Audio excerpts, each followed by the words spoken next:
बारी बारी जिया को यूं उछाले, जिया नहीं गेंद लागे, फतेह करे किले सारे भेद जाए दीवारे, प्रेम कोई सेंध लागे। नमस्कार, केमन आছো সবাই? আশা করি সবাই ভালো আছো। আমি মোটামুটি আছি, খুব যে ভালো আছি সেটা বলবো না, কারণ আমার না কিছুদিন ধরে শরীরটা খুব অসুস্থ ছিল। তো সেই কারণে তোমাদের সাথে আমি কোনো ধরনের ভিডিও শেয়ার করতে পারিনি, ব্লগ ভিডিও বলো বা কোনো ধরনের ভিডিও শেয়ার ঠিকঠাক করে করতে পারছি না। আর সেই কারণে আমি খুব দুঃখিত। এবার চেষ্টা করব তোমাদের সাথে ব্লগ ভিডিও শেয়ার করার জন্য। আর তাছাড়া এখন বর্তমানে আমি একটু সুস্থ হয়েছি, তো সেই কারণে আমার ইচ্ছে হলো যে দই পিঠে বানিয়ে খাওয়ার জন্য আর সবাইকে খাওয়ানোর জন্য বাড়িতে। তো সেই কারণে আমি কিভাবে সহজ পদ্ধতিতে দই পিঠেটা বানাই সেটা তোমাদের সাথে শেয়ার করব বলে ভিডিওটা করা। আর তাছাড়া এই পদ্ধতিতে দই পিঠেটা বানাবো, এটা যে কেউ বানাতে পারবে বাড়িতে। আর তাছাড়া এই পিঠেটা আমার মা ঠাকুমার কাছ থেকে শেখা, তো সেই জন্য ভাবলাম যে তোমাদের সাথেও আমি শেয়ার করি। তো সেই কারণে দেখো, আমি কিন্তু প্রথমে কিন্তু টক দই নিয়েছিলাম, সেটা কিন্তু আমার বাড়িতে মানে গরুর দুধ থেকেই দই বসানো ছিল। তো ওই দুধটা মানে দইটাই নিয়েছি, আর ওটাতে আমি দেখো কিছু এই 3-4 দানা মতো এলাচকে থেতো করে নিয়েছি, যেহেতু গুঁড়ো ছিল না বাড়িতে। আর এলাচটা দই পিঠেতে দিলে ভালো একটা স্মেল হয়, মানে ভালো টেস্টও হয়, তো সেই কারণে দেওয়া। আর এইদিকে যে আমি টক দইটা ফিটিয়ে রেখেছিলাম, ওইটা আরেকটা পাত্রে আমি ঢেলে নিচ্ছি। আর হ্যাঁ বন্ধুরা, তোমরা কিন্তু কেউ স্কিপ করে ভিডিওটা দেখো না প্লিজ, তোমরা কিন্তু শেষ পর্যন্ত দেখতে থাকো। যদি তোমরা পুরো ভিডিওটা দেখো তাহলে তোমরা তো মানে বুঝতে পারবে যে কেমন করে বানাচ্ছি। আর এইদিকে দেখো বন্ধুরা, আমি যে ওই টক দইটা ফিটিয়ে রেখেছিলাম ওইটা আরেকটা পাত্রে তো ঢেলে নিলাম। যেহেতু টক দইটা আমি 1 কাপের একটু বেশি নিয়েছি, যেহেতু আমি 250 সুজি মানে দই পিঠেটা করব, তো সেই কারণে পরিমাণ মতো কিন্তু নিতে হবে। যদি একটু টক দইটা বেশি নিয়ে নেওয়া হয় তাহলে কিন্তু হয়তো একটু টক ভাবটা একটু বেশি থাকবে। তো সেই কারণে কিন্তু টক দইটা মেপে নিতে হবে। যদি 250 সুজি নাও তাহলে কিন্তু টক দইটা 1 কাপ বা 1 কাপের একটু বেশি নিলেই হবে। আর বেশি টক দইটা যদি টক হয়ে যায় তাহলে ওইটা ভালো হবে না। মানে যদি ঘরের বসানো টক দই নাও তোমরা, তাহলে ওইটা হালকা টক হলেই খুব ভালো হয়। আর যদি বাজার থেকে তোমরা কিনে আনো তো ওইটা কম মানে পরিমাণ মতো দিলেই হবে। যতটা তোমরা সুজিতে করো, অনেকে সুজি ময়দাতে করে, আর অনেকে চালের গুঁড়োতেও করে, তো ওইটা সুজিতেও ভালো হয়।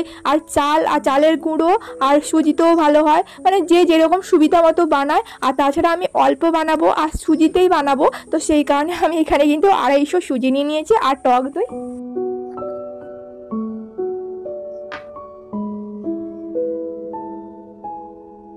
আর এতে কিন্তু পরিমাণ মতো দেখো আমি লবণ দিয়ে নিচ্ছি। আর যেহেতু লবণ ছাড়া কোনো জিনিসই স্বাদ হয় না, অসম্পূর্ণ থেকে যায় লবণ ছাড়া, তো সেই কারণে আমি কিন্তু পরিমাণ মতো আমি কিন্তু লবণ দিয়ে নিলাম। আর তাতে কিন্তু ভালো করে টক দই, সুজি আর লবণটা ভালো করে মিশিয়ে নিতে হবে। মিশিয়ে মানে এই যে যেভাবে আমি করছি ওই রকম কিন্তু ভালো করে মিশিয়ে নিতে হবে। আর দেখো আমি কিন্তু সবটা ভালো করে কিন্তু মিশিয়ে নিয়েছি। এরপরে কিন্তু আমি এতে মানে দুধ দিয়ে দিব। তো এখানে আমার যতটা লাগবে, যেহেতু আমার সুজিটা 250 সুজি আছে, আর সুজি তো একটু জল বা দুধ বেশি টানে, ওইটা তো একটু ফোলে, তো সেই কারণে কিন্তু আমাকে কম কম করে কিন্তু দুধটা দিয়ে নিতে হবে। আর হ্যাঁ, এই জায়গাতে আমি বলে নিই একটা কথা, অনেকে না ওই যে টক দই যদি বাড়িতে বসানো টক দই ব্যবহার করে, ওইটা টক দইয়ের জলটাও যে থাকে ওইটা কিন্তু অনেকে দেয়, ওইটাও দিলে হবে। অনেকে দুধ দেয়, তো আমি এখানে কিন্তু যেহেতু আমার বাড়িতে দুধ ছিল, তো ওইটা অল্প অল্প করে আমি কিন্তু দেখো এই রকম একটা ব্যাটার বানিয়ে নিয়েছি। যেহেতু বেশি করে যদি দিয়ে দেওয়া হয় তাহলে বেশি পাতলা হয়ে যাবে, তো ওতে কিন্তু ভালো হবে না। তো দেখো আমি কিন্তু এই রকমই বানিয়ে নিয়েছি ব্যাটারটা, তোমরা বুঝতে পারছো কেমন হয়েছে। তো এই রকমই কিন্তু ভালো করে বানাতে হবে। আর এই রকম কিন্তু বারবার মানে ওইটাকে মিশিয়ে নিতে হবে, যেহেতু ওই যে দানা দানা মতো থেকে যায় না, সেই রকম কিন্তু যাতে না থাকে, ওই কারণে ওই দিকে কিন্তু খেয়াল রাখতে হবে। আর দেখো তোমরা, এইদিকে কিন্তু আমি সমস্ত কিছু ভালো করে মিশিয়ে নিয়েছি। এরপরে কিন্তু আমি পরিমাণ মতো আমি ওতে কিন্তু চিনি দিয়ে নিচ্ছি। আর চিনিটা তো লাগবেই, চিনি ছাড়া তো পিঠে পুলি কিছুই হয় না। তো সেই কারণে কিন্তু আমি এখানে দেখো পরিমাণ মতো চিনি দিয়ে নিচ্ছি। যেহেতু টক পড়েছে মানে দই পড়েছে, তো সেই কারণে কিন্তু আমাকে চিনিটা পরিমাণ মতো কিন্তু আমাকে দিতে হবে। যেহেতু এই জায়গাতে আমি বলি, আমার বাড়িতে একটু মিষ্টিটা বেশি খায়, তো সেই কারণে কিন্তু আমি মিষ্টিটা একটু বেশিই দিব। তো অল্প অল্প করে কিন্তু বারবার মিশিয়ে নিতে থাকবো। আর অনেকের বাড়িতে একটু মিষ্টি পরিমাণটা কম খায়, তো ওই জায়গাতে কিন্তু তোমাদেরকে পরিমাণটা দেখে নিতে হবে। আর সেই কারণে দেখো আমি অল্প অল্প করে মিশিয়ে নিচ্ছি। দেখো আমি কিন্তু পুরোপুরি ভালো করে মিশিয়ে নিয়েছি। এবার কিন্তু এটাকে রেস্টে রাখতে হবে কিছুক্ষণ। তোমরা চাইলে 30 মিনিট রাখতে পারো, যদি কেউ আধা ঘন্টা রাখে তাহলে কিন্তু খুব ভালো হয়। তো চাইলে 15 মিনিটও রাখতে পারো। তো আমি কিন্তু এইটা কিছুক্ষণের জন্য দেখো আমি কিন্তু একটা প্লেট ঢাকা দিয়ে দিচ্ছি। আর কিছুক্ষণ মানে ওই 15 মিনিটের পরে কিন্তু আমি কিন্তু ওই প্লেটটা খুলে এই দেখো কি সুন্দর একটা ওই যে চিনিগুলো দানা দানা হালকা একটু ছিল ওইটা কিন্তু ভালো করে মিশে গেছে পুরো একসঙ্গে। এবার কিন্তু আমি এর মধ্যে কিন্তু নারকেল কুড়ো দিয়ে দিব। আর তাছাড়া জানো এই যে নারকেল কুড়োটা যে দিচ্ছে, এই নারকেলটা কিন্তু আমাদের বাড়ির বাগানেরই গাছের নারকেল। আর যেহেতু আমাদের বাড়িতে অনেক নারকেল গাছ আছে, আর সেই কারণে কিন্তু আমি নারকেলটা এতে দিলে খুব ভালো হয় এই পিঠেতে। আর সেই কারণে আমি একটু বেশি পরিমাণেও দিয়েছি।